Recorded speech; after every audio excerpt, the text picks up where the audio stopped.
Okay, I think we have to start the next session. Uh,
okay, then welcome to the next session.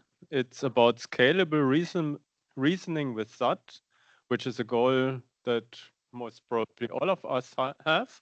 There will be three talks, and the first one is given by Dominik Schreiber, who gives us a talk about proof checking in distributed SAT, I think. Dominik is from KIT in Karlsruhe, Germany, and let's start. Yeah, thank you very much. Yeah, I'm going to talk about trusted scalable SAT solving with on-the-fly LRAD checking. So let me jump right in. In the past few years, we've seen that distributed clause sharing solvers are able to push the frontier of problems that are feasible to solve. And the main idea, I talked about this at the pragmatics of SAT workshop, but the main idea is that you run many different sequential CDCL solvers in parallel, one for each core, and then you let them carefully exchange some of their conflict clauses, which they found. And if you do this right, then this scales surprisingly well. For example, in our recent work, we were able to achieve a geometric mean speed up of 419 at over 3,000 cores for instances which took a sequential solver at least an hour to solve. So these are really powerful tools. Another very important practical aspect of SAT solving right now, which we've also seen in the talk so far and at the pragmatics of SAT workshop, is proofs of unsatisfiability. Those proofs are really central for trust in SAT solving. And there's many critical applications of SAT, such as, for example, if you're model checking some piece of critical software, then what's unsatisfiability? Well, unsat actually claims the safety of a system or the correctness or some aspect you want to have for some bound you're considering right now. And you really want to be sure about that it's correct. And if you're outputting those proofs of unsatisfiability, then it's actually enough to just trust your independent proof checker and its underlying technology, which is a substantially smaller and more understandable piece of code. Yes, and so one point I want to make is that I think parallel and distributed solvers are much harder to trust than sequential solvers. And one of the reasons is that you have this very large technology stack going from communication and networking over interprocessing and multi-process inter-process communication down to concurrency and multi-threading. So all of this leaves much more room for bugs and errors. And also those distributed solvers are much more difficult and expensive to test rigorously than sequential solvers. And I would also argue that they are kind of fragile, since you have many, many millions of clauses laying around in your distributed memory, and also sending them around. And a single bit flip or a single truncation of one of those clauses can immediately just induce unsatisfiability in a satisfiable clause, in a satisfiable formula. So all in all, my argument is that it's really important and crucial to bring this proof technology to distributed SAT solving. So what's the story thus far? Well, producing proofs from parallel clause sharing is a challenging task. The still most popular proof format, DRAD, is a very simple format where a solver just logs the clauses it produces, and then it also logs if it deletes a clause. And now this format, unfortunately, doesn't really scale to parallel settings, which has been recognized from time to time. A problem is that if you have many solver threads logging into the same DRED proof, then checking it becomes really, really expensive because you have this huge corridor of clauses that are active at any given point in time, and you need to consider all of them for each new derivation. So that's unfortunately not so scalable. There is another proof format which we can use that does a better job, which is the LRED proof format. And what we have in LRED is an ID for each clause a solver derives. So we can reference a clause uniquely. And also, for each clause derivation, you have the explicit dependencies that are required to derive that clause, and the clauses you need to look at in order to validate that the clause is indeed a consequence of our formula. And so this information allows us to produce proofs from distributed clause sharing solvers. So this was a result from our last year's TACAS publication. And this is essentially a three-stage procedure.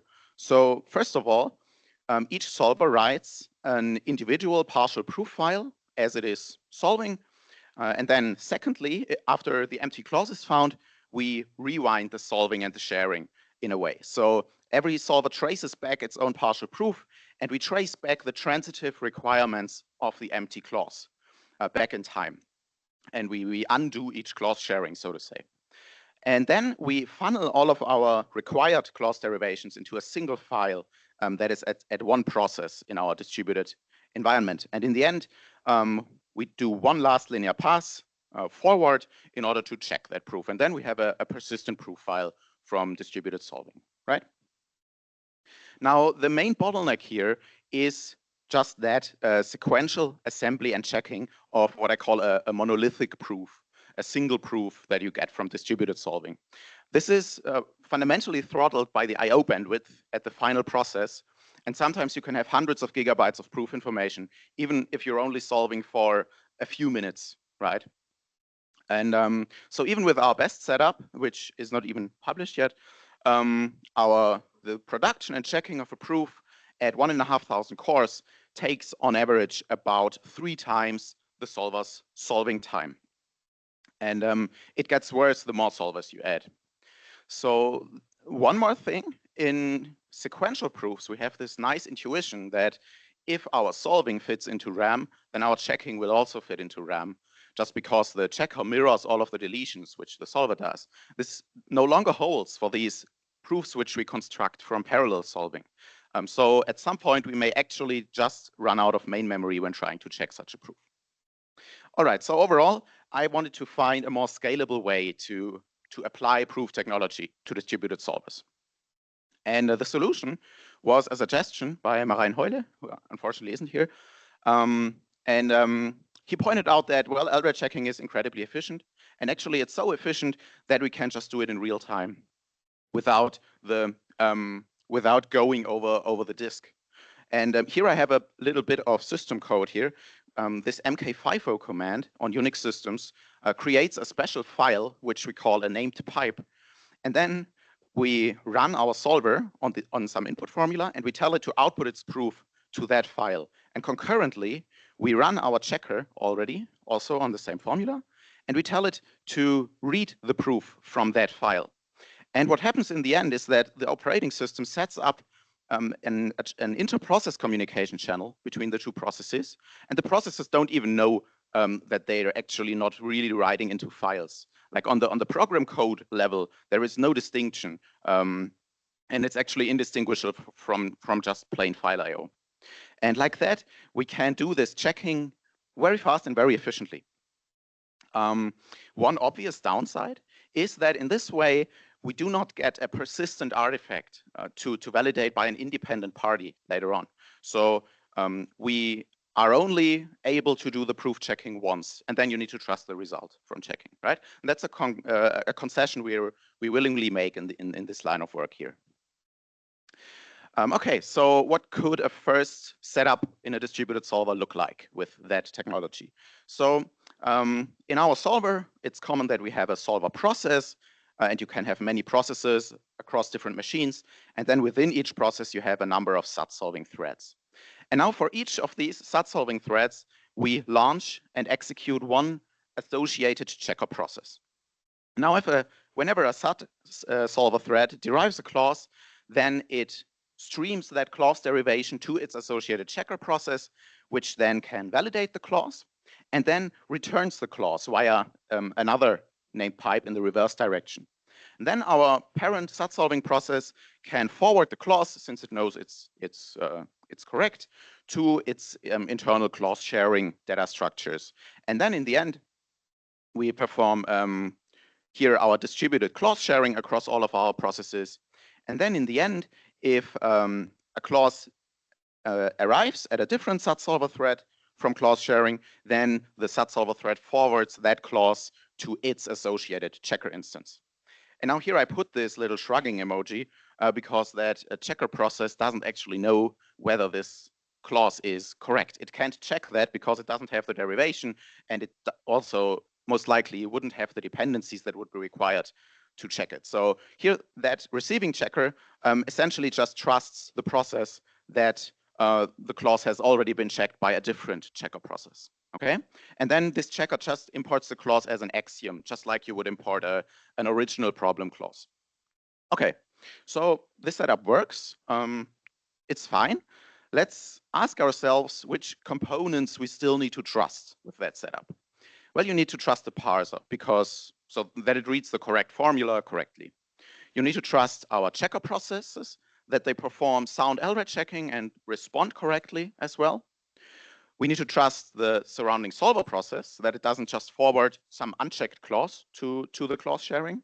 We need to trust distributed communication and all of our communication layers so that no messages regarding clause sharing are compromised or corrupted or truncated. And funnily enough, we still need to trust our sequential SAT solver. Why? Well, because it may not forward some unsound clause just as an axiom to the checker, because it could just do that. So considering all of the errors that might occur with that on these different layers, in terms of limiting our trusted parties, we haven't really gained anything. So what we would actually want would be that we only need to trust our parser and our checkers, because that's in a way analogous to what we have in sequential SAT solving, but nothing else. And I attempted to do something like this based on a concept called signatures. So we have a clause here. The clause has an LRED ID and it has some literals. And now assume that we have a function S which maps this clause to a 128-bit signature. And now let's assume that this function is secret and only our trusted processes know it, know how to compute it. So our parser and our checker processes. So if we have such a function, then I propose the following enhanced setup. So first of all, if our formula is parsed and sent around to all of the processes, then the parser actually also outputs the formula's signature. And the formula is sent to everyone together with its signature. So this is public, and everyone should know the signature. And especially our checker processes can then base the subsequent signatures, which they are computing, on that formula signature. And that ensures that everybody's actually working on the same formula, which is also a possible point of incorrectness, right? So then if a solver thread produces a clause, then the clause derivation is again forwarded to the checker process, which validates the clause, and then the clause is returned together with its signature. Now this signature represents that some trusted instance validated this clause. And now this clause is bundled with its signature during clause sharing, and then it also arrives together with its signature at a different thread. And then the thread forwards the clause together with the signature. And now our receiving checker process actually has a way of validating the clause. It can recompute the signature and confirm that it's the correct one. And this confirms then that there is another trusted instance which has checked this clause. All right, so that's our approach. What we actually use to realize this is the framework of message authentication codes, which is a tool from field of cryptography that allows a set of trusted parties to sign messages and validate messages using a shared secret key. And this ensures authenticity of of the data that you receive. It doesn't ensure the confidentiality though, so we don't encrypt anything, and we don't need to. So the actual function, the actual MAC implementation which we use is called ziphash. And this is a so-called keyed hash function. So it's just a hash function based on some secret key. And ziphash is very fast. It only uses addition, rotation, and XOR. And it's also very popular and battle tested and has been the subject of cryptanalysis efforts. So the main thing is that only our trusted processes may know this secret key. And what we do to ensure that is we make sure that K is present really only in the memory space of our trusted processes. And it isn't even available in our SAT solving process, for example. So there's no way K could be used in any way by any bug or something. And in our current setup, we actually just hard compile K into our trusted processes. So these are the actual signatures which we compute. We compute the signature of a formula by just evaluating our hash function on it. We compute the signature of a clause by evaluating the hash function on the clause's ID, concatenated by its literals, and the signature of our formula, so that it's relative to the formula and we know that we're solving the correct formula. And then we have a third kind of signature, which represents that a trusted party has found unsatisfiability. And this is just 20, which is the customary return code for unsatisfiability, concatenated with the formula's signature. And now there might be some trouble if you get some aliasing effect that the clause and the formula might be the same input for some cases to the hash function. And to avoid that, we just have different remainders in terms of bytes, which we input to our hash function. So to F, we append a 2-byte 0, and to our unsatisfiability certificate, we have 1 byte 20. And the central signature here is always a multiple of 4 bytes. So those inputs to our hash function are always disjoint for those 3 definitions. All right, so let me talk about the confidence of our approach. So in proof checking, of course, you want to be absolutely confident. So what could break our approach?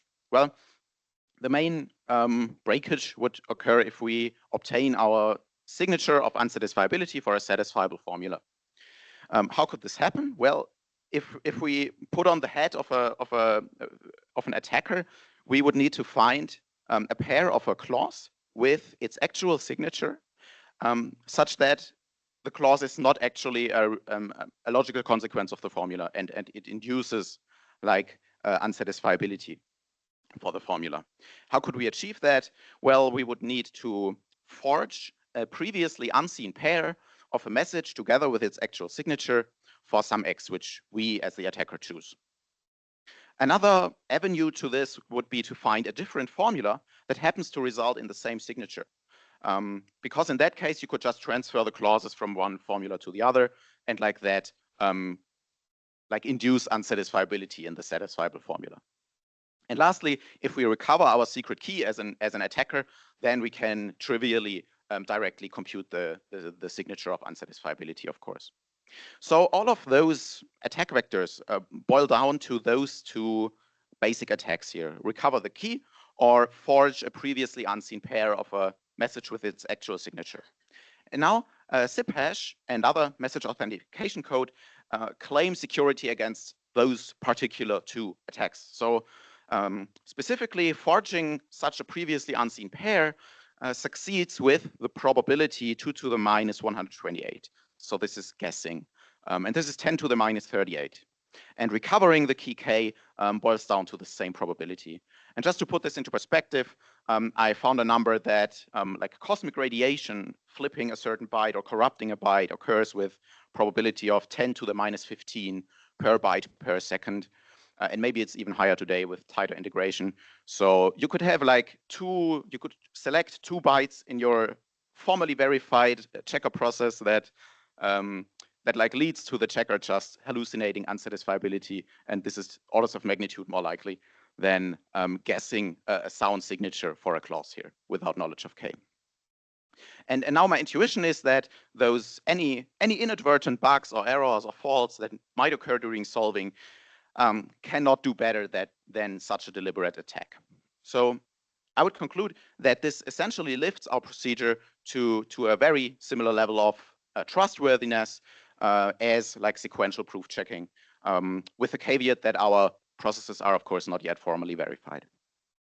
All right, we implemented all of this coupled to our distributed SAT solving framework, MALOP-SAT, and we use Cadical with LRAD output, which was published last year. We have three kinds of trusted modules. I talked about two of them, like the parser process and the checker process. The first kind is the confirmer, and this one is just a really simple validation tool of the signature of unsatisfiability. So the confirmer just takes a formula and the signature, and it validates that the signature is a sound signature of unsatisfiability. So at the right here, you can see the complete code for these trusted modules. I haven't really played code golf to minimize the number of lines or the volume of the code. I tried to write it like comprehensively and with documentation and everything, but it's overall a bit more than 1,000 effective lines of code written in C99, so that it's in principle possible to perform formal verification on that. So we used up to 32 compute nodes of a HPC cluster located in Karlsruhe. And at each node, we have 2 sockets with 38 cores each. And we have 2 hardware threads for each core. So that helps us to do this checking concurrently to solving.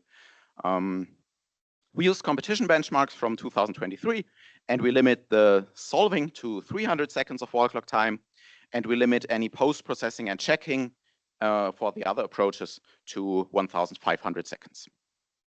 So I only have one slide of evaluations, which is we want to take a look at what kind of overhead does our approach induce relative to proof-free solving, where no proof information is output at all. So first of all, this here concerns the previous approach from last year, where we explicitly produce proofs and then check them sequentially. And here we have the relative overhead over the solving time if you don't output proof information.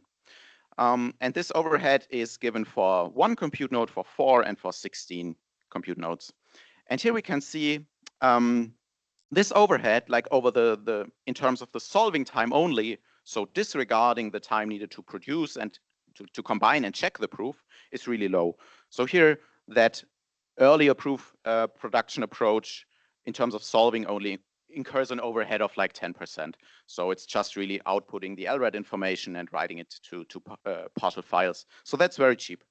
But then if we also additionally consider the time needed until a single proof is present, so that's what I call the time until proof, then we can see that the overhead really grows. And we get an overhead from 2 times the solving time at 1 node to like almost 4 times the solving time at 16 nodes. So this is already a concern. And then if we also add the time needed until we verified the proof, that's what I call the time until validation here, which we actually needed to extrapolate for the larger nodes because we couldn't keep all of the proofs and check them feasibly. We can see that this overhead grows even more drastically, up to like 7.5% the solving time at 16 nodes. And what's maybe even worse is at the top here, you can see the number of successful instances, and this actually decreases for that approach if we increase the scale of solving. And that's like the symptom that this is just not scalable, and we lose instances if we increase our scale of solving. And now this is our new approach, and here we only have one kind of overhead, which is the solving time overhead, and which is actually the same as the validation time, right? Because as we end solving, we also end our validation and we get the result. And here we can see that this overhead is very stable, and we even evaluated this at 32 compute nodes, so that boils down to 2,432 cores at once. And the overhead here is always at around 42% at the geometric mean and at the median, or lower. So I conclude that this is actually a scalable and bottleneck-free procedure. We can also see that the number of solved instances here goes up, as it should. And this is like an order of magnitude or more less of overhead to bringing this proof checking technology to distributed SAT solving. Let me briefly discuss this approach a little bit more. What I wrote is what I consider a rather generic framework. It does require that all of our solver backends produce LRAD information, and that's the largest concession, just because the checking needs to be efficient, mainly. But apart from that, the framework is rather independent of, for example, how you perform clause sharing. And it doesn't matter whether you do asynchronous point-to-point messaging between pairs of solvers or like a periodic all-to-all sharing. We also extended the system to also check satisfying assignments. So the SAT side of correctness, just in analogy. And it also works with malleable scheduling. So during the solving, we can actually add or remove resources from our computation, which opens up really nice possibilities for load balancing and for better resource efficiency in distributed environments. So this is something that wasn't feasible with our explicit proof production approach. It would be a real pain to get this to work, because you have proof information laying around on all of your nodes potentially. But with that, it's really possible and it works well. One issue that's still open is a rather high memory usage. So compared to proofless solving, we use about 60% more main memory on average. And the reason is just that, of course, we need to maintain each clause database twice, like one in the solver and one in the checker. And a possible avenue to maybe fix this to a degree could be to compress the clauses in our checker databases in an inexpensive manner, is what one of the reviewers suggested. Or we could also try to have a parallel checking code. Of course, then it would again get more complex, and that's not really what we want with our trusted processes. And one open question, or what I would really like to pursue, is a formal verification of our trusted processes, or of a different implementation of them. So I argue that this would result in what I believe to be the first verified distributed SAT solver to date. So in terms of correctness, not termination, but still, I think this would be a large leap. And one avenue I'd see would be to extend projects that are formally verified checkers like Cake LPR to our extended interface, which is a generalization of LRAD, if you will. Of course, the question is if like how the overhead evolves then. And we could also imagine to maybe verify parts of our actual C code base, perhaps in terms of memory safety, and also take a look at verified compilation, perhaps. So if anybody's interested in that and would like to perhaps work with me, I would be very happy, because I'm not knowledgeable enough in the formal systems and formal verification area. So to conclude, today I presented a bottleneck-free approach to on-the-fly proof checking for distributed clause sharing solving. We make the concession that we don't keep a persistent proof, but we do the checking once, and then we know that it's correct.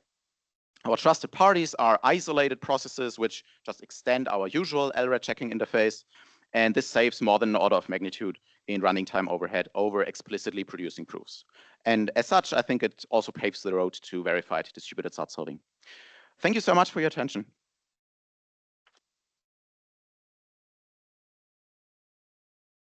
Okay, thanks a lot for the nice talk. I see there are questions, Moshe? This is a beautiful piece of work. There's one weakness, which you pointed out yourself. I don't think I trust it. It's just too complicated to be convinced that this can be trusted. All right. And so I think what you point out yourself to formally verify the scheme they're using it is necessary for you to say this is trusted. Yeah, this is fine. I can understand that, and I did try to find ways to make it as like to increase the confidence as high as possible. Of course, you could also just compute some simple fingerprints on your clauses, and then you could say, well, but what if? And I actually grabbed into the cryptographic toolbox for that to make that module like more trustworthy. And in the end, I agree. This should be formally verified. Yes. And then the only thing you additionally need, like then it's actually an analogy to what you have in sequential solving. You need to trust what formula you parse and what your checker actually does with the proof, right? And then this is the same, just that additionally we have these signatures, and we essentially need to trust the correctness or the security claims of the hash functions. But that is actually not a concern if you don't have an attacker, in my opinion. So that's but I mean, there was a step, for example, where you have an intuition that errors are like attackers. Yes, but that has to be formalized. Okay. Yeah. You kind of want to say that the same security guarantee that Mhm. the security people give you will apply here. What happens if the, I didn't understand, what happens if the solver produce wrong clauses? Yeah, then And then it produces wrong clauses, provide perfect signature for these wrong clauses, but the clause is incorrect. no, if the clause is wrong, then no signature is produced because our checker only computes a signature for a correct clause.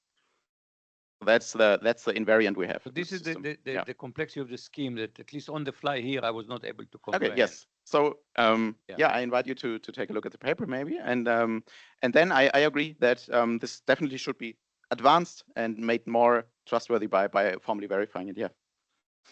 Okay, thank you. I think we should continue this discussion later on. Are there other questions? You had another question, yeah? No? So how do you choose the keys actually? The key is fixed as far as I understand. Or... Yes. So the key is chosen, like is generated randomly. This is the 256, no, a 128-bit data string that I generate and then compile into the processes. So it's maybe an open question whether you actually want for every single solving attempt to have another key. This might strengthen the approach, and it might formally depend on that. But what I did was using one key and being confident that it works that way. Yeah, and the problem of key distribution being secure is something I didn't consider. Like this is out of scope for what I looked at. Yeah. Okay, maybe one short question. We are running out of time. Yeah. Thank you. You're extending the usual LRAT checking interface, but Yes. you're also restricting it to only wrap steps, or how are you dealing with the fact that all constraints should be implied? Yes, a very good point. What I put under the rug is that we do LRAP, because this is what Catechol right now does. So these are only wrap steps. And if you'd also consider RAT steps, then your clause sharing gets a whole lot more difficult to get right and correct. So this is just something that hasn't been tackled before. Maybe with some pre-processing that computes RAT, and it might work. This is also something I'd like to look at in the future. Yeah. Okay, then let's thank the speaker again. And we will move on to the next talk.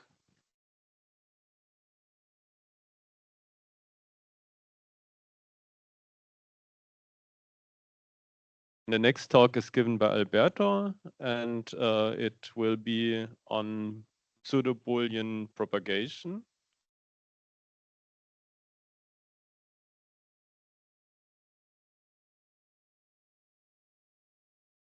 Oh, yes, there's one. Okay. Can you hear me? Yeah. Okay, so thank you. So this is doing work with Roberto and Rick and my student Rui, who unfortunately couldn't attend the conference, and that's why I'm giving the talk. So let me start by presenting the motivation of this. So we'll know that SAT has huge impact in very diverse areas, but it does have some limitations. So we know that there are no CDL polynomial runs for some well-known problems, and there are some constraints, typically numerical constraints, that do not have natural encoding into SAT. So this is why PV solving is a remarkable alternative to SAT, such that the solvers do usually have exponentially stronger underlying proof systems than resolution. The input language is more expressive, the one of 0-1 integer linear programming, but the reasoning procedures are a little bit more complicated. So a prominent algorithm for PV solving is the one of conflict-driven PV solving, which is an adaptation of CDCL, where also unit propagation is probably the most time-consuming task. So the goals of this talk is to perform a rigorous experimental analysis of propagation, of two propagation methods in PV solving, and then improve the performance of this propagation by mostly paying attention to just implementation details. Okay, so I'm not gonna completely change the propagation algorithm, but I'm gonna try to implement it in a different way. So unit propagation in clauses is addressed via the two-watch literal scheme, which relies on the fact that a clause with two non-false literals cannot be conflicting or propagating. So we just keep two non-false literals in each clause, They are arranging watch lists, and when a literal becomes false, we traverse its watch list, checking for propagation or conflict. Yeah, that's well known. Things might get a little bit more complicated when we have constraints like this one. This is a cardinality constraint. Okay, don't worry. So the one at the top, this is a cardinality constraint expressing that the sum of these literals has to be greater than a certain k. So there has to be at least k true literals here. So k equals 1 is just a clause. And in this case, we need to watch k plus 1 non-false literals. Okay, so 2 is not enough in general. So why is k, for example, why is k not enough? So you can see, if you consider this, let me try to, oh, sorry. Yeah, so if imagine that we watch the first 3 literals, yeah, and then the last 2 literals become false. So if the last 2 literals become false, since they're not watches, we're not gonna visit this constraint. I will not realize that this constraint is in fact propagating. Because if the last 2 are false, the only option to get at least 3 true is to make the first 3 literals true. Okay, so we need to watch at least 4 literals here. And the thing becomes a little bit more complex with general PV constraints. Yeah. So PV constraints in this talk are of this form, where we have greater or equal constraints, and all coefficients are assumed to be positive. You can always assume that. Yeah. And here the key notion is the one of a slack. So the slack of a constraint with respect to an assignment is the maximum number than this expression here, left-hand side minus right-hand side, you can reach in any assignment that extends the current one. Okay. Mathematically, this can be computing by summing all the coefficients of the literals that are not falsified. That is the ones that are true and the ones that potentially could become true. Yeah.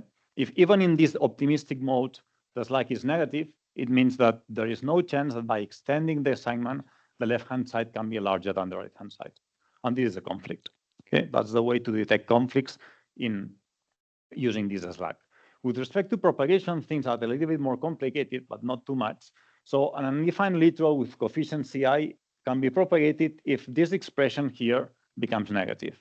And the idea is that essentially this expression here is what the slack would become if the literal became false. Yeah. So because if this literal becomes false, you have to decrement the slack by this amount. And if it becomes negative, it's because you have a conflict.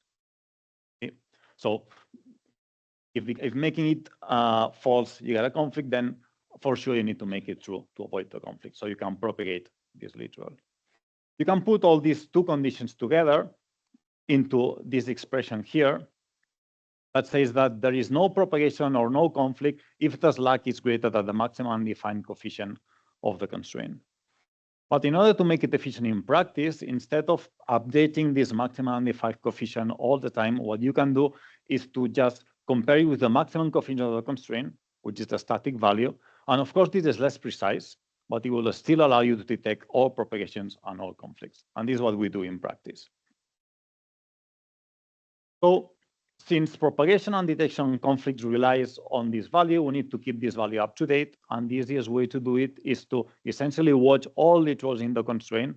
And every time one of these literals changes its value, you just have to update the slack and visit the constraint checking for propagation. So in this sense, watch lists become what we call occur lists. The sense that in constraints, we are watching all literals. And this is what we know as counter-based propagation.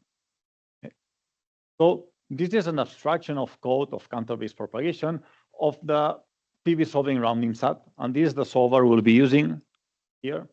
And the reason is that it's the most successful and the most actively maintained conflict-driven PV solver. There are lots of recent papers on improving the solver within the last few years. And our question is to ask how much we can improve its unit propagation procedures.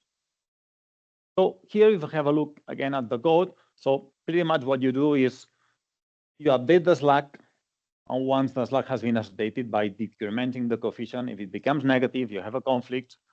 And otherwise, if it's smaller than the maximum coefficient, you just traverse the constraint, checking for propagation of literals. Okay. But we would like to do it as we do in clauses, where instead of watching all the literals in the clause, we're able to watch only 2 of them. So the idea here is to hopefully watch a small set of non-false literals that guarantee that no propagation or no conflict exists. And for that, we can just modify the slack into something that we call the watch slack, which is the same expression, but only consider the liters that we are watching. So if we can watch a certain number of liters that guarantee that the watch slack is greater than the maximum defined coefficient, or for simplicity, that the max coefficient, then we're safe and there's no conflict or no propagation. So you don't need to watch everything. If you have a small subset that guarantees that the slack is large enough, then you're done. Okay, and that's essentially watch-based propagation. And the code is very similar to what we showed before. So you update the watch slack, and here, if the watch slack is smaller than the maximum coefficient, we try to extend by watching more literals. Then you might succeed, and then unwatch the current one, or otherwise you might get a conflict or perform propagation. So these are essentially the two propagation methods that we want to evaluate. Okay. Now, the problem with this type of evaluations is that very subtle changes in unit propagation may have a huge impact on search space traversal. Okay, so this table here just shows, so we took one unsatisfiable instance, we took Cadical, so SAT solver, and the only change we made to Cadical is that every cleanup, we randomly shuffled all the watchlist elements. Okay, so in principle, it looks something harmless. It shouldn't have a big impact on runtime, but here we run it on 8 different random seeds, and you can see that the times range from the fastest one, which is 2.5 minutes, to a little bit more than 4 minutes. So making just these very small changes has huge impact on the performance of the solver. So this makes a small improvements almost impossible to observe. And when you're trying to optimize a SAT solver, unless you're super optimistic, you're not expecting to get 30, 40% speed ups all the time. So what you do is, on this piece of code, I get a 5%, I'll be more than happy. On this other part of the code, I get another 5%, I'll be more than happy. And making sure that you're really getting a 5% speed up is usually very difficult because this chaotic behavior of solvers. So our solution here was to force the solver to always explore the search space in the same way. And for that, what we do is we write in a log file lots of information, like which decision literals the solver should take, which lemmas it should learn, when it should restart, when it should delete clauses in the database, which clauses it should delete, and so on. After that, once you have these logs, so what we did is we chose 100 benchmarks from the PV competition. We produced the logs, and from that moment on, every plot that I show here will be running rounding SAT on logs. So the search space will always be traversed in the same way. So the number of decisions, number of conflicts will be always the same, independently of the propagation procedure we're using. And this will be very important. So let me explain the improvements that we have tried to do on these two methods. So the first one is probably the most important one, and this is something well known in SAT.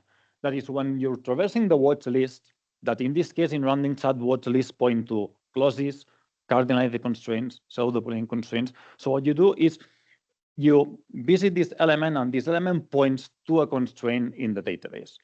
The database is huge. So constraints, clauses, cardinality constraints might be very far away in memory.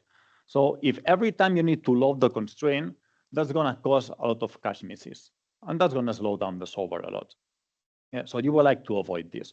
So this is a line, a comment in Cadical source code. So just before the line that loads the clause into memory, so this is what there's a comment. They say the cache line with the clause data is first to be loaded here.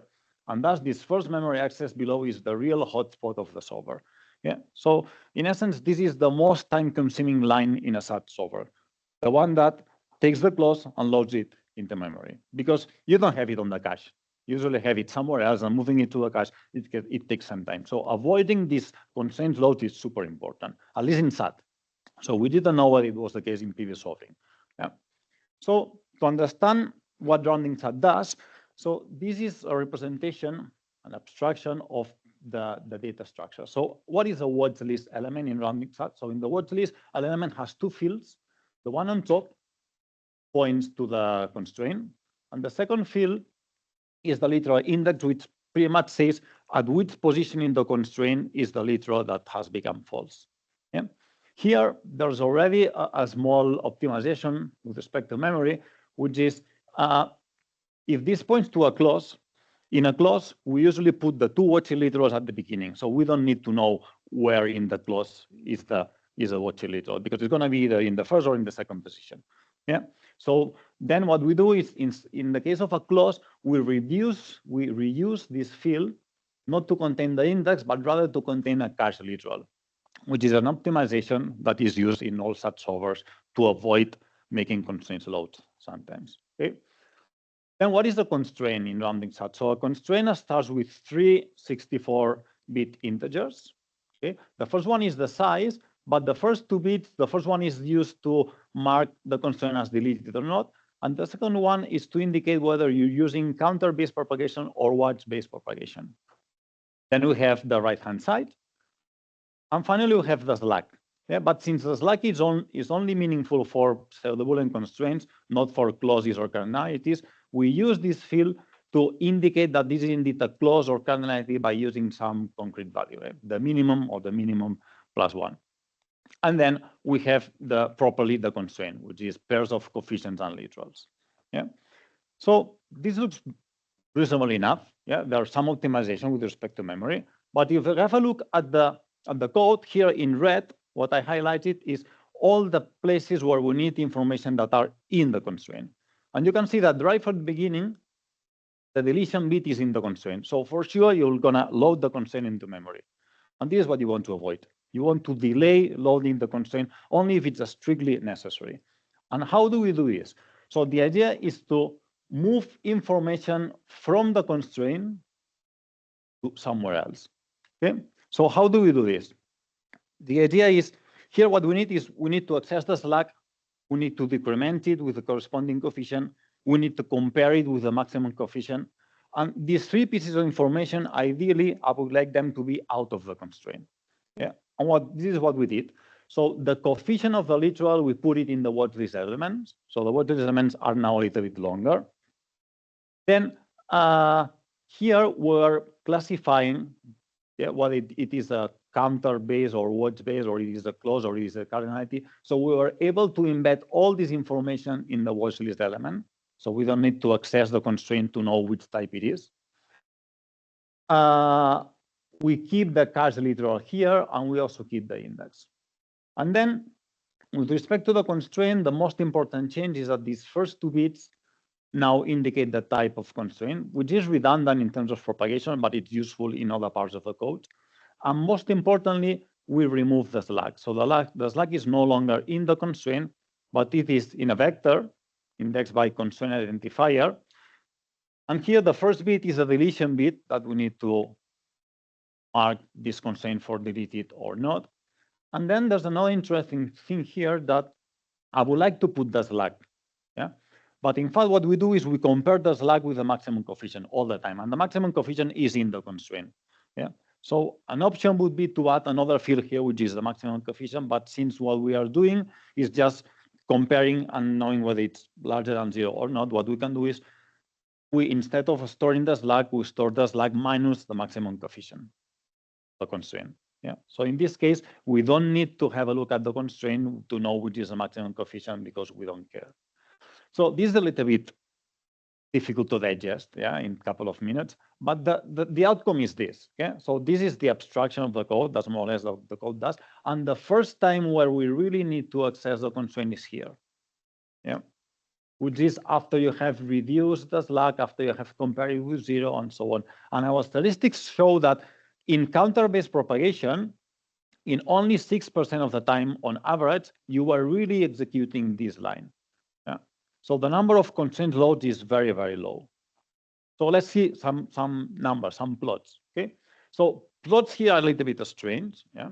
So let me explain what is this plot. Yeah. So this plot is comparing counter-based propagation, or the original one, with the improvement we have suggested. So for example, this point here, this point, yeah.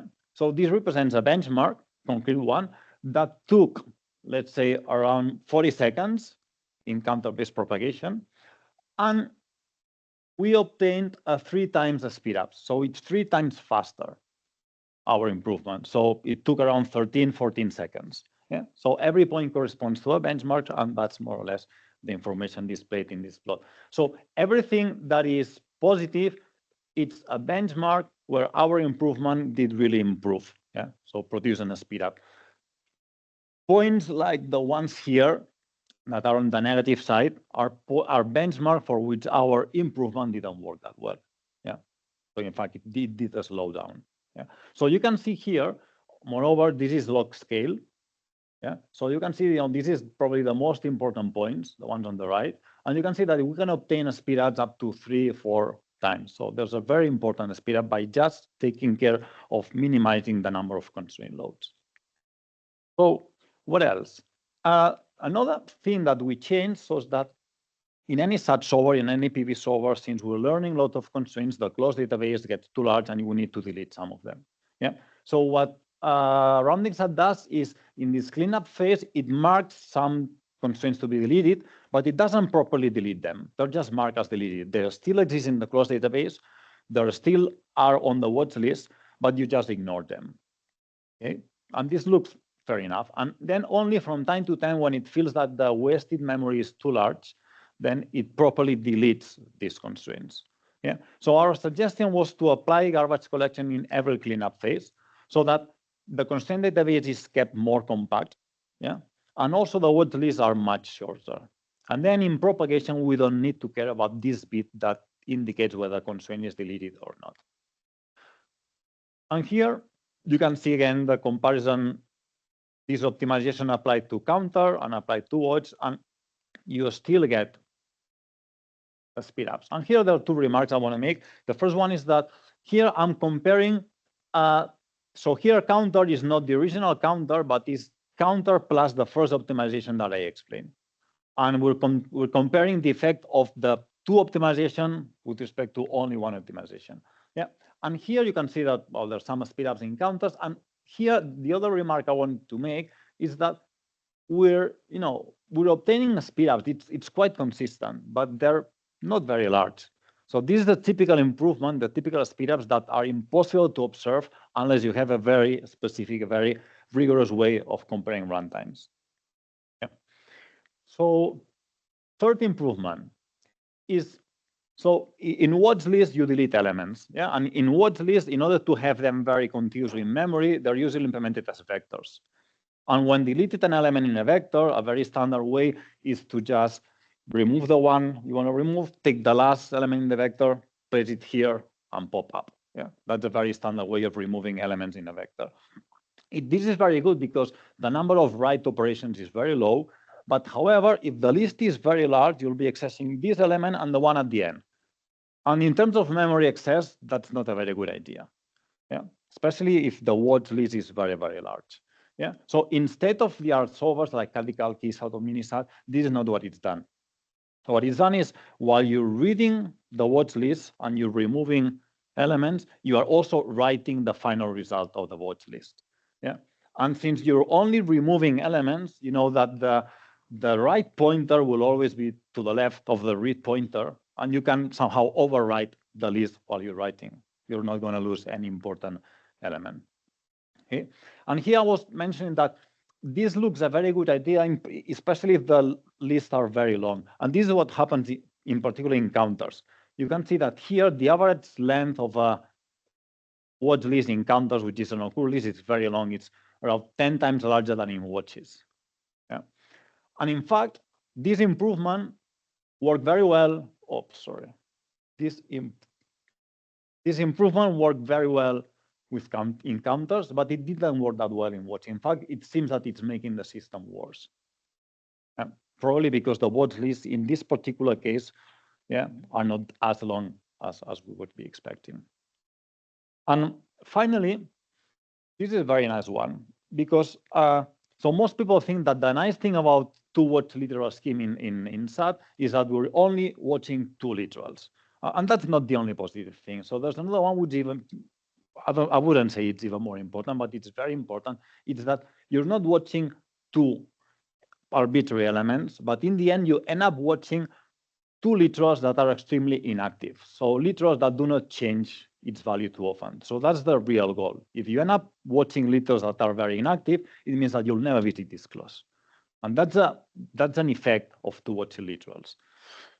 But now imagine, I didn't explain that in detail, but in rounding SAT, in order to speed up propagation, constraints are sorted from largest coefficient to smallest coefficient. Okay, so that means that imagine that, for example, the 3 last elements in the constraints are extremely inactive. So if whenever you're looking for more watches, you always start from the left and move to the right, these 3 guys have very little chance to be watched. Yeah. So in order to have a fair strategy, say, let's give everybody the same opportunity to be watched. What it's done in Cadical and in SAT, and it was an idea by Ian Gent. So we keep the last position where we extended the search for watches, and we're going to search in a circular way. Yeah. So instead of starting from the left and moving to the right, you start from the last place you stop and you move it circularly. So in a sense, everybody will be given the same chance to be watched. Of course, this only applies to watch-based propagation, and the effects are quite important. Yeah. So it does really have an impact. So all in all, if we summarize all the contribution, all the improvement, this compares original with all the improvement, and you can see that for counters, you can get up to 4 or 5 times speed ups by just changing the propagation. And in watches, it's not that huge, but you still get important speed ups. Okay. So one more plot is that, so this is a cactus plot of instances versus time. And this is the original rounding SAT propagation procedures. And as the rounding SAT team showed in their papers, their watching scheme is much better than counting. Yeah. But now with the improvements we have made, we have that the 2 methods are quite comparable. So here, who's the winner? I couldn't tell. Okay. And this is something good for what goes next, which is let's move to a hybrid approach. So up to now, what we did is either to use watches on all constraints or use counters on all constraints. So why don't we do something mixed? Yeah. In fact, this is not something that we invented. It was already in rounding SAT code. And I believe that the rounding SAT team didn't give enough credit to this because that's a very good idea and it does work very well. So what we do is we just count how many elements need to be watched.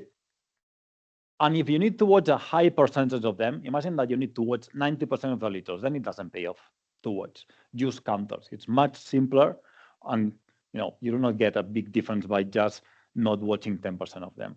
Yeah. On the contrary, if you're able to only watch 10%, 20% of the element, then it makes sense to use watches. Yeah. So this threshold, so we did a lot of experiments, and for the original procedures, 20% was the best threshold. Once we improve it, it's 10%, which makes sense because now our counters are better comparatively. So it makes sense to give them more chances to be applied.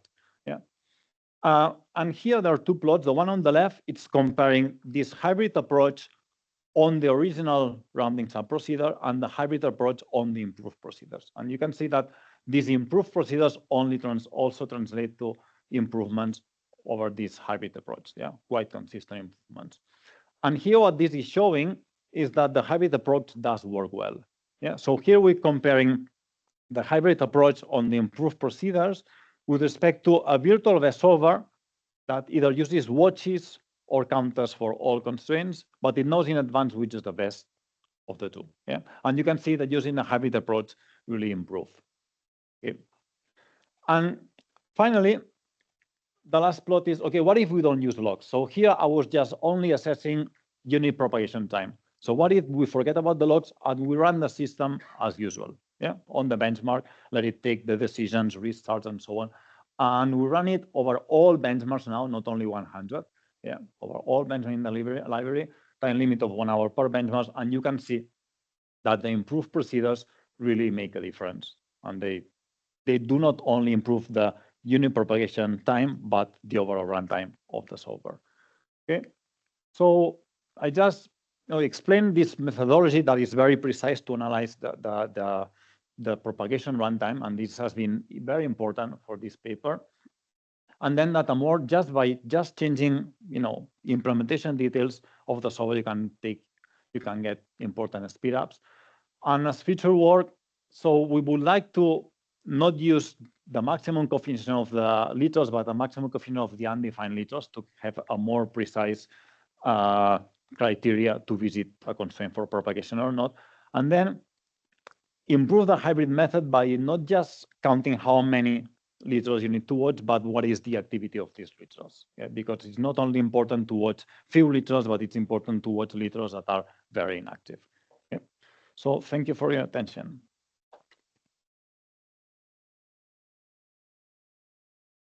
Thank you for the talk. Are there questions? Armin? Yeah. Yeah, so you mostly looked at memory access patterns like reducing cache miss rate.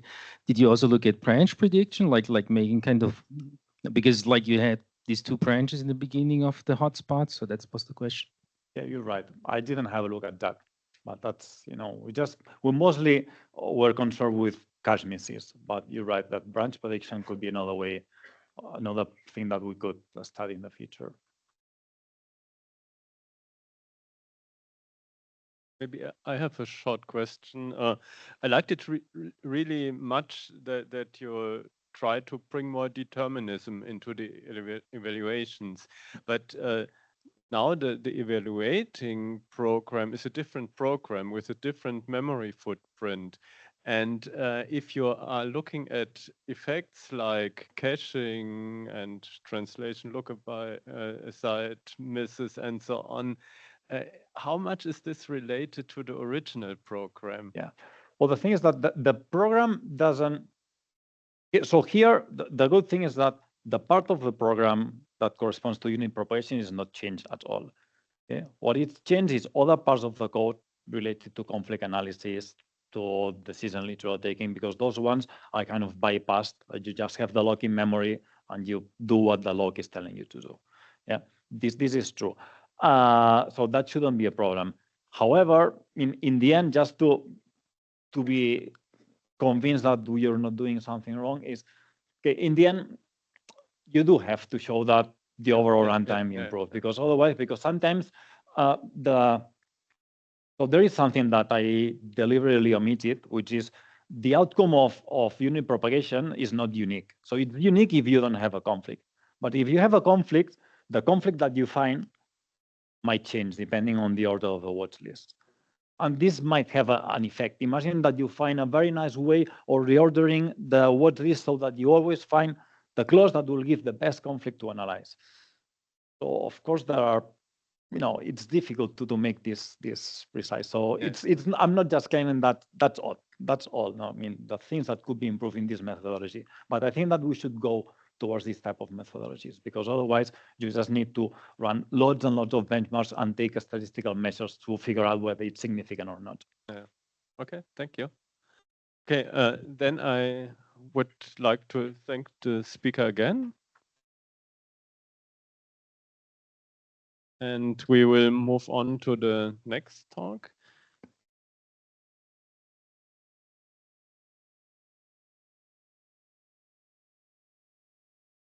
Will be given by Alexei.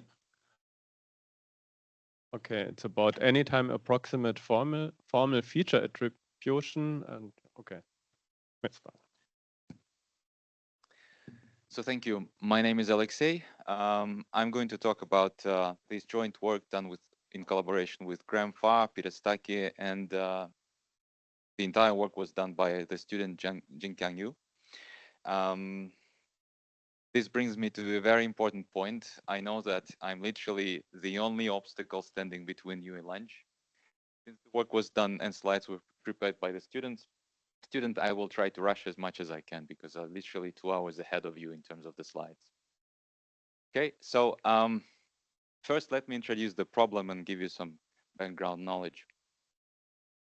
So here in this work, we are interested, we're concerned with the problems arising in explainability of machine learning models.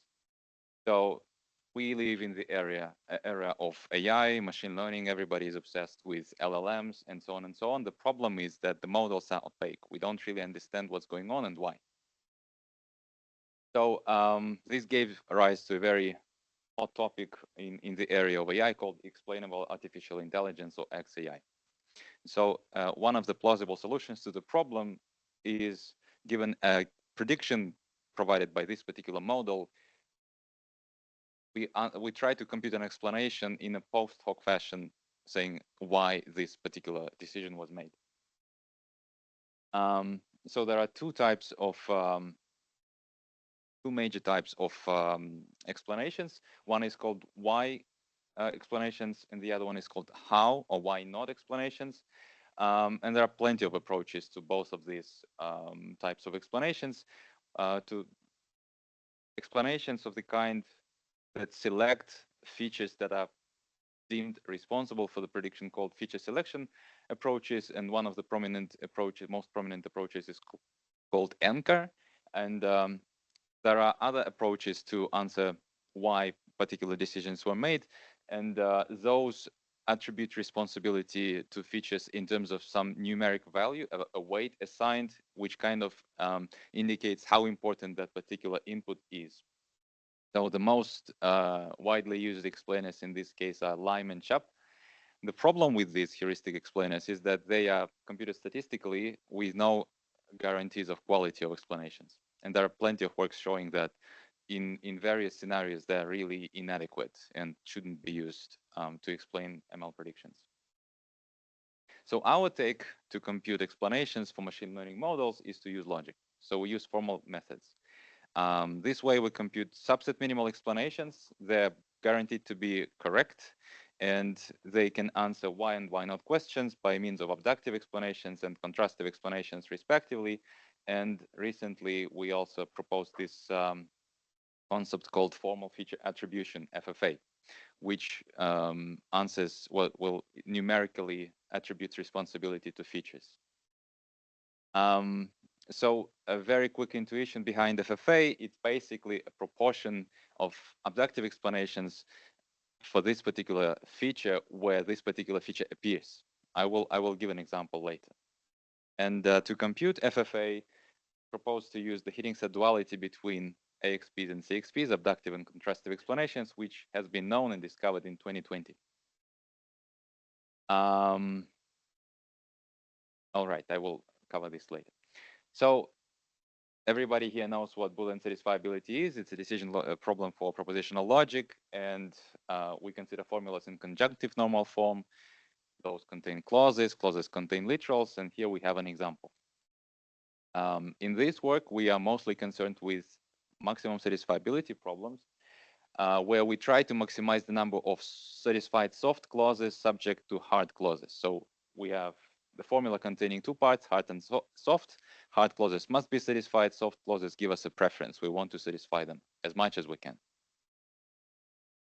And most importantly, in this work, we don't really deal with maxsat directly, but we consider these types of formulas that contain hard and soft clauses because we want to compute minimal unsatisfiable subsets of the formulas and minimal correction subset of the formulas. So if we have an unsatisfiable formula, which looks like this, a minimal unsatisfiable subset, or an MUS, is basically a subset of soft clauses which we cannot reduce any further, such that it is unsatisfiable together with the hard part of the formula.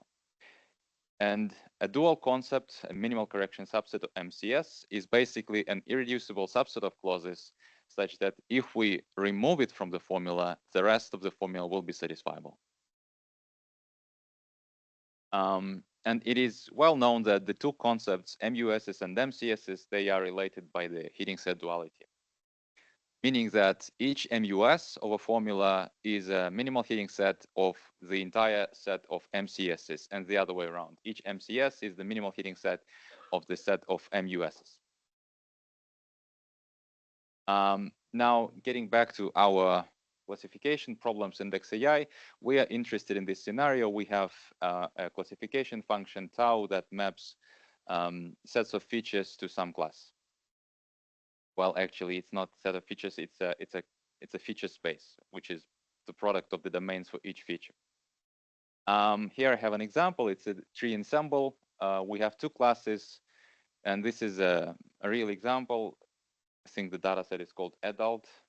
where we predict the income of a person depending on their attributes, like education, for instance, their marital status, and so on. So there are 3 decision trees. And if we have an instance that says education equals bachelor, status is separated, and so on, if we traverse all the corresponding paths in the trees, we can see that the leaves we reach will add up to the weight of this one, which is negative. That's why the prediction for this particular individual will be less than 50K. So this slide contains formal definitions of what abductive explanations and contrastive explanations are. So given a classification function tau, or kappa, somehow Jin-Yang switched from tau to kappa, sorry about this. So given a classifier and an instance V, which is predicted as some class C, an abductive explanation will be a subset minimal set of features out of all features, such that if we set these features to the values dictated by our instance, the classifier will necessarily predict a given class. So we can disregard any other feature. So we just say these features are free, and we just focus on these ones, and we say these are responsible for the prediction. The dual concept of contrastive explanation is a subset minimal set of features, such that if we allow these features to take any value, we can reach another prediction. So this is kind of similar to MCSs in the realm of over-constrained systems. And because abductive explanations and contrastive explanations are directly related to MUSs and MCSs, there is this minimal heating set duality between them as well. So each AXP has a minimal heating set of all CXPs and the other way around, which is used as the main engine for the computation and enumeration of both types of explanations these days. This slide is supposed to show the example of 2 AXPs, X1 and X2, for the same instance, which is not shown here, but basically what we want to see is that if we say education equals bachelor's and the hours of work is less than or equal to 40, and we can say anything else can be assigned to any other feature, then we're going to still reach the same prediction, less than 50K. And similarly, there is another abductive explanation, and these are the only 2 explanations existing for that instance. There are no more. And by duality, we can compute CXPs simply by hitting the AXPs we computed. And depending on which way we do this enumeration of explanations, we can first compute CXPs and then AXPs, or the other way around. So this brings me to the concept of FFA, which we introduced last year. It's basically a very simple concept. We didn't know how to attribute a numeric value that would measure the importance of a feature. So what we did was very simple. We just counted the number of abductive explanations where this particular feature appears, and we computed the proportion of those over all the abductive explanations for this instance. It gives us a very crisp definition of what this weight means. And so the weight goes from 0 to 1. 1 means that this feature appears in all abductive explanations for this instance. 0 means never appears. And it is tightly related to what's called feature relevancy, which means if a feature never appears in any explanation, then it means it is irrelevant for that particular prediction. So this was the algorithm that was inspired by Markov. It is basically Markov, but in the realm of XAI. So it kind of computes an approximation of formal feature attribution or FFA in an anytime fashion, even though it wasn't really extremely good in terms of approximating FFA. So what the algorithm does, it keeps these 2 sets of abductive and contrastive explanations initialized to be empty sets, and then we compute minimal heating sets for of the set of AXPs subject to the existing CXPC. So here we target computing contrastive explanations as minimally heating the existing abductive explanations. And then if we get a candidate set Y, we check, is it a CXP? If it's a CXP, we just record it. Otherwise, from the complement set, f minus y, we extract an abductive explanation. And the procedure to extract an abductive explanation is basically to iterate through the features that are our candidate features and then check, can we drop this feature such that the subset of features is still an AXP or not? And so this is how it worked. And we targeted CXPs because we noticed that if we do it this way, then to compute CXPs, we need to kind of to compute diverse abductive explanations. This way, it helps us in a side effect way to get higher quality AXPs, which was counterintuitive, but it worked this way. But then, and this is an example, by the way. So we have these two AXPs, X1 and X2 for that same instance, and these are the FFA values. So one is assigned to feature education because it appears in both AXPs, and the other two features are half important. All the other features are irrelevant for this prediction. And this is to contrast what FFA gives us with the attribution given by extremely popular tools like Lime and CHAP, which assign non-zero attributions to irrelevant features and the other way around, zero attributions to really relevant features. So the problem with the approach we developed last year for FFA computation was that CXP enumeration is slow. If we want to compute exact FFA values, if we want to exhaustively enumerate all AXPs, then it's better to focus on AXP enumeration in the Markov setup, in the heating set based setup. However, if we want to get really good, fast approximations initially, we really should compute diverse AXPs, which can be done by targeting CXP enumeration, which was really annoying because CXPs take a lot of time. AXPs are faster getting to the very end, but they are not diverse. So what we proposed was very simple. We tried to use the same setup of Markov or IMUs, so it's implicit heating set dualization. We start from CXP enumeration, so we try to hit all AXPs we compute as dual explanations, and then we switch on the fly. This is the pseudocode. So we have two sets, E0, E1, to represent CXPs and AXPs. We start from phase 0, meaning that we target CXPs initially. We compute heating sets of AXPs subject to the previously found CXPs. And then we check, is it our target explanation? If we target CXPs, then this is the predicate for CXP. Otherwise, it's the predicate checked for AXP. If it is, we record it. Otherwise, from the complementary set, we extract the dual explanation. And then we check whether we need to switch to the opposite phase from CXP to AXP and the other way around. So the idea was that in some phases of this enumeration process, we target CXPs, then we switch to AXPs and back and forth and so on and so on. The criterion for switching are as follows. So we use two criteria. The first one says if the average size of CXP is much smaller than the average size of AXPs, then we switch. And alpha here is some predefined parameter, magic number. And the second criterion is we switch if the average size of CXPs kind of stabilizes. So they vary, and if we see that we're getting to very similar values, then we switch to AXP enumeration.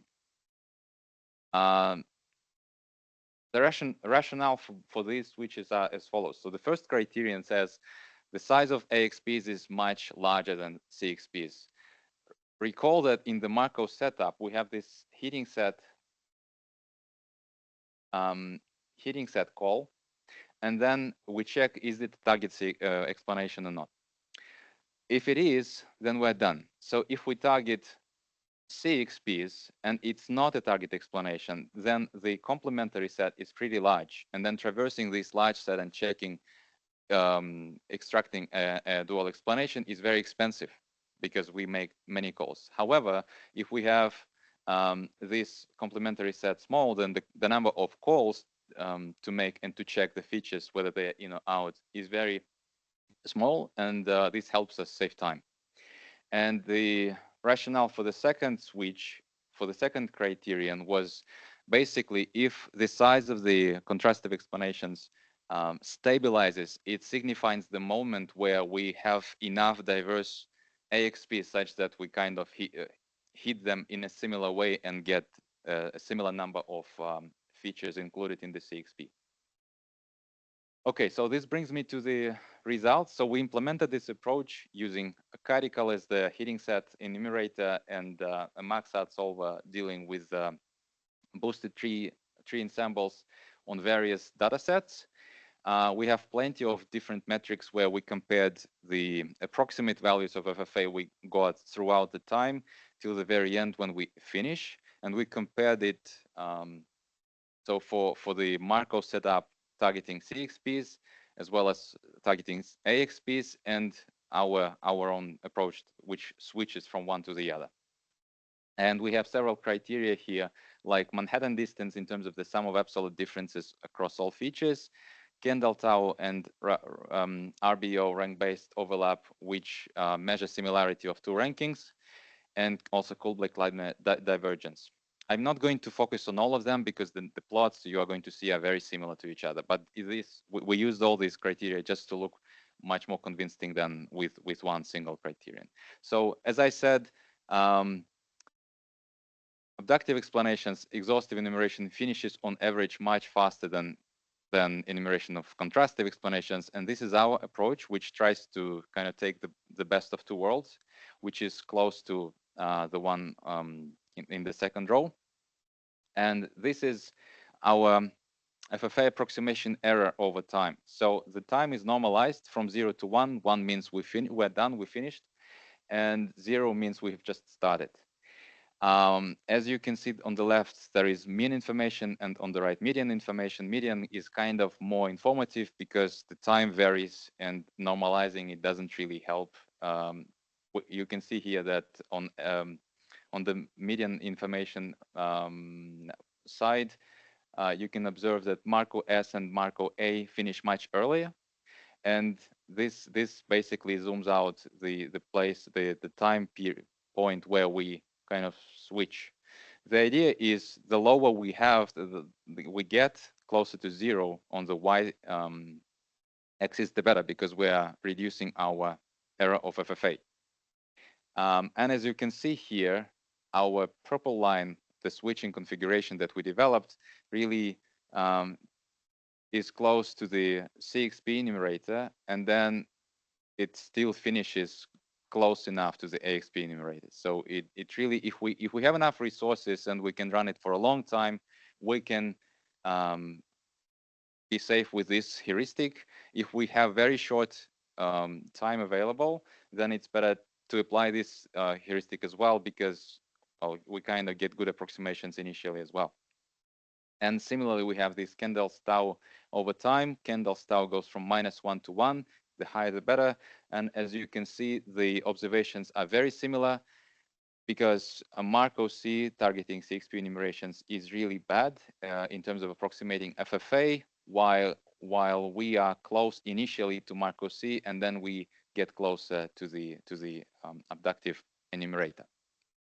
And the plots are very similar, so I don't want to focus on all of them. The numbers, the lines, sorry, look similarly to each other. And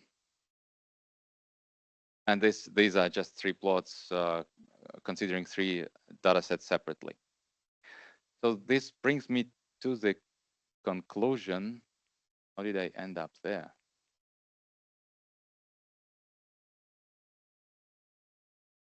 So last year we had this issue where we didn't know how to efficiently, in an anytime fashion approximate formal feature attribution.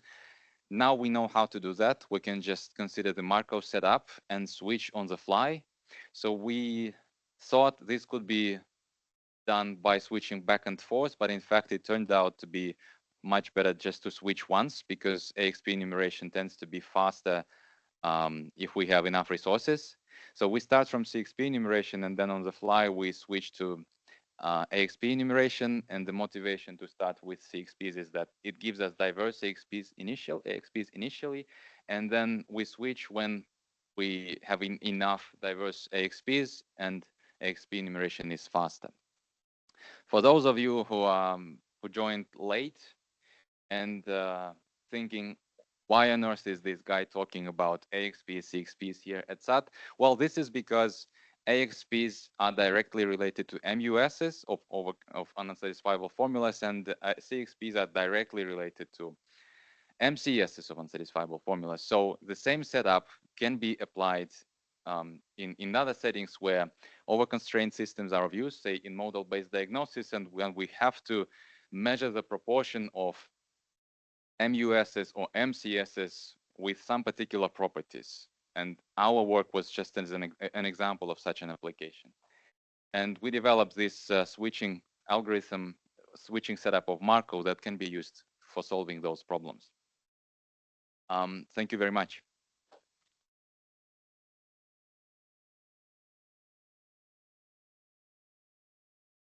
Okay, thanks for the talk. Oh, there are many questions. Oliver, maybe you can start. Thank you. Hello. I want now not considering the algorithmic questions, but just very naively looking at the basic question, the quality of an explanation. It seems so you made quite a lot of intuitive choices about that. At some point, do you plan to really make a proper evaluation, which like or how do you actually evaluate that? Not considering that you think, oh, that's a better explanation. But what is an objective criterion? Is it a user study? I don't think there is a theory on what makes a good explanation. Then in a sense, you made it up. You made the measurements up and then you compute it precisely. So of course, I fully understand, appreciate that it's a complex problem. So I just want to raise the question and just whether some your thoughts on that. Okay, this is a good question. We normally receive comments like this from ML reviewers. The idea is very simple. If you encode your problem into logic and then you compute a prime implicant, which abductive explanations are, they are prime implicants of the classification function, then you know that this decision is entailed by your prime implicant. This is just the fact. We rely on it. And we know that as long as these features have these particular values, it just holds that this particular classifier, this function, will output this value. So this gives us the quality. It's impossible to break this explanation because we are explaining a given classification function. It's fixed, it's trained, it sits somewhere in the hardware, software, or whatnot. And we just want to know why this particular function outputs that value. Aggregate it, you compute these coefficients. In this case, we enumerate explanations. Each of these explanations that we enumerate, it has these bulletproof properties. So it is a prime implicant. We just measure how many of those prime implicants contain this particular input. Is it? But that seems to me it's intuitive, okay. But it is, I guess, intuitive, but it's easily defined. So the prime implicant stuff is easily defined. It's just the concept arising in logic. No, sure, but at some point you might actually really make a user study or whatever. Is it really true? Is it really, do the real people who use such systems, if it's a human user, do they really appreciate it and think it's a better explanation? Well, it's a very difficult question because in my opinion, if you get an explanation that you trust as a user, like you don't understand what the system is doing and you say, oh, yes, this makes sense. And then it turns out that that was just wrong. It doesn't help you much. It's better to trust something that you know it's logically correct. Well, so thank you for your, so I appreciate it's a very complex no, thank you. issue. Thank you. Maybe the next one in the row was Sopratic. Yeah, this is actually related to what Oliver just asked. Yes, an implicant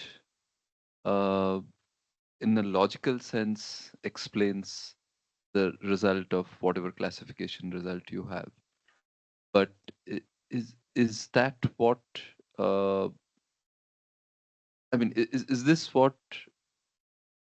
So, okay, so let me put it the other way. A good explanation should be an implicant, but is every implicant a good explanation? This is And a very good question. This is really a good question. This was actually the motivation for this work, because the same instance can have an exponential number of explanations. And even if we target the smallest size prime implicants, it's still not clear which one is better than any other. So that's why we decided to measure in how many of those explanations this feature appears. If we target that feature, how many explanations contain it? So this gives us a more kind of a measured way, a quantitative way to see which feature is more important.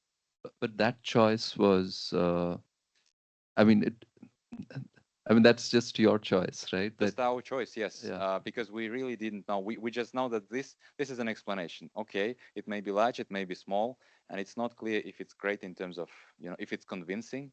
But if we enumerate all of them, we know that each of them in particular is correct. And even if each of them doesn't look very convincing, but we kind of summarize this information in this succinct way as the proportion, then it gives us a better way of appreciating which feature is more important for this particular prediction.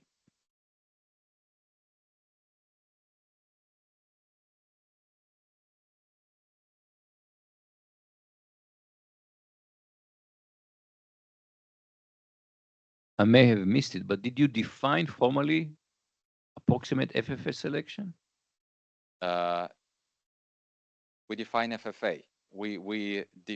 And then we propose an algorithm to compute approximate values. No, but kind of in the iterative fashion.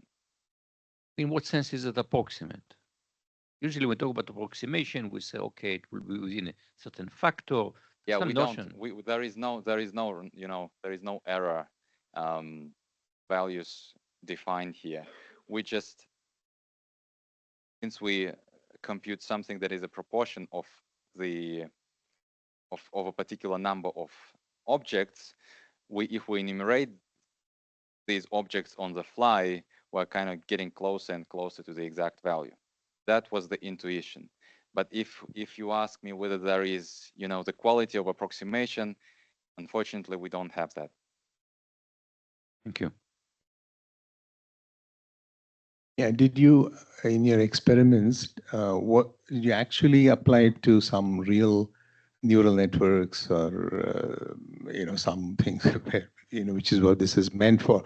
Because that kind of relates to the earlier two questions. I mean, if you really look at some input instances of actual like image recognition and then relate if your score is, that's, you need to do that to see if it is really empirically producing some any intuitive things, that what features are relevant, what features are irrelevant, and then when it relates to why a bird is recognized as a not recognized as a squirrel or something like that. So what was your benchmarks, and did you do any such correlation? Yeah. Okay, thanks. So we've been working on this for years. We started in 2018, and our first work done in collaboration with Nina and Joao, it actually targeted neural networks. And what we observed immediately is that we can't really reason well about neural networks. It's just out of reach of the methods that currently exist. We tried SMT solvers, we tried mixed integer linear solvers, and actually MIP solvers are way faster than SMT solvers for this particular problem. We also tried bespoke solvers like Relooplix. MIP was better back then. And that's why we switched to boosted trees, because boosted trees, even though they have similar quality in terms of accuracy of the models, and they win in lots of different competitions in Kaggle, for instance, they are much easier to explain and to reason about, because they have very simple structure, each tree, and then we have this aggregation constraints at the very end, depending on the type of the tree ensemble. So these days, we normally try to focus on boosted trees, and the scalability is pretty good. But in terms of neural networks, and if you ask me whether we can deal with something like LLMs, no way, it's impossible. And this also relates with the reasoning power. For instance, in the verification community, they develop these reasoners like Reluplex, Marabou, Verix, or whatnot. They observe like steady improvement. It's kind of slow, but we're getting there.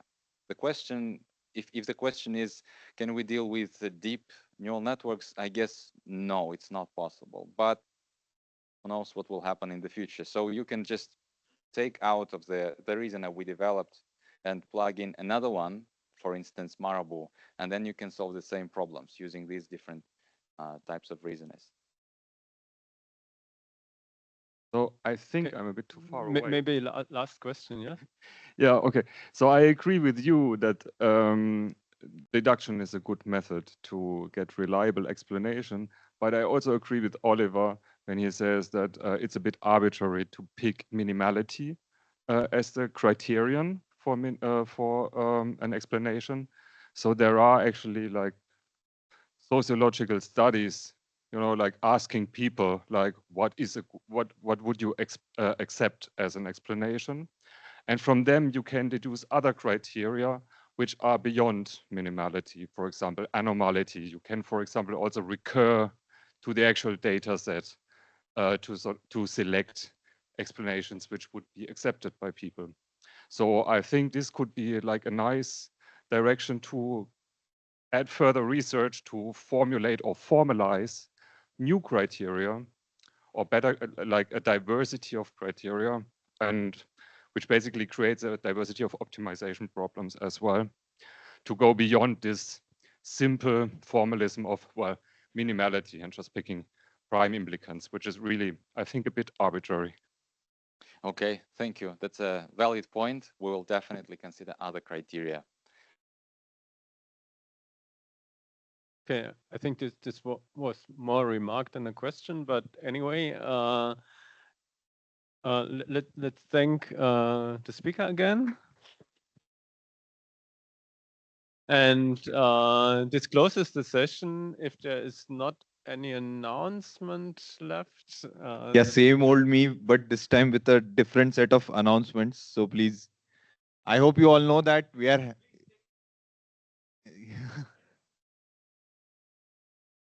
I wish I could say that. No, this time I promise these are different set of announcements. We have the SAT banquet today planned at Hayat Place, Hinjewadi Phase 1. We have arranged shuttles from here to that place. We have added extra shuttles so that all of us can, go together, have a bit of a chat on the way. So don't, my request is, it's not an instruction, it's a request.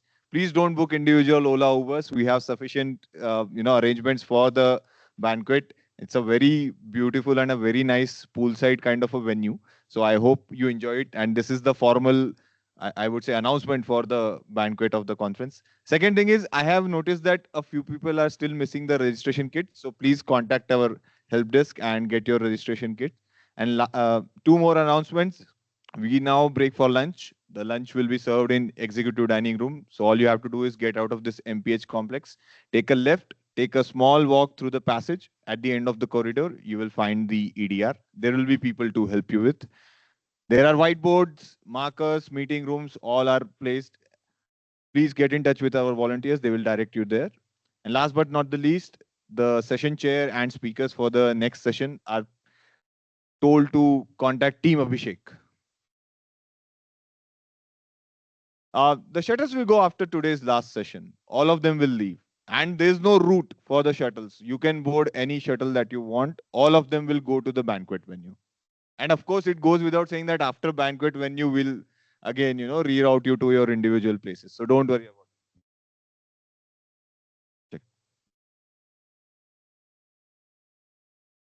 Okay. So just one more quick thing. Just in case the participants need participation certificates, you can contact us. You can contact Sayantan. You can contact the registration desk. Okay, and they will help you with participation certificates for the conference.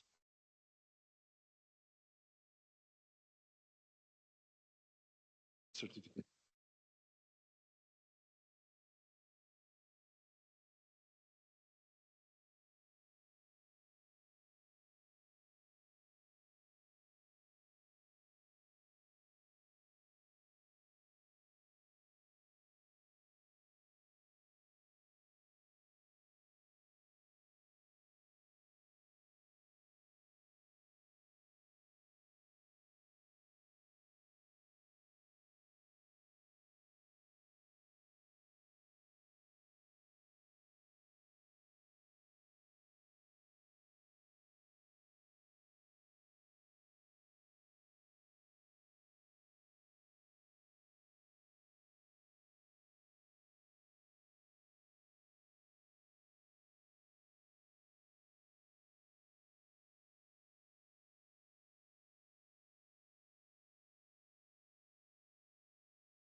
The reminder for you for